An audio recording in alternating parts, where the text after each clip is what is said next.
உங்களை அடக்கி ஆள்றதுக்கு ஒரு அரசாங்கம் அரசன் இருந்து அடக்கி ஆண்டாதான் நீங்கள்லாம் நிம்மதியா அமைதியா சாந்தத்தோட பீஸ்ஃபுல்லா வாழ முடியும் நம்ப வச்சுட்டு, ஆனா அவனுடைய தனிப்பட்ட வெறுப்புகளுக்காக இந்த மொத்த நாட்டையுமே போர் செய்வதற்கான ஒரு கருவியாக உபயோகப்படுத்திக் கொள்வது.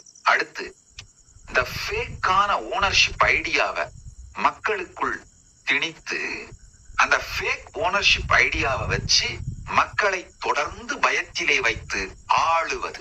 இந்த கருத்துக்களை எல்லாம் கொஞ்சம் ஆழ்ந்து புரிந்து கொள்ளுங்க.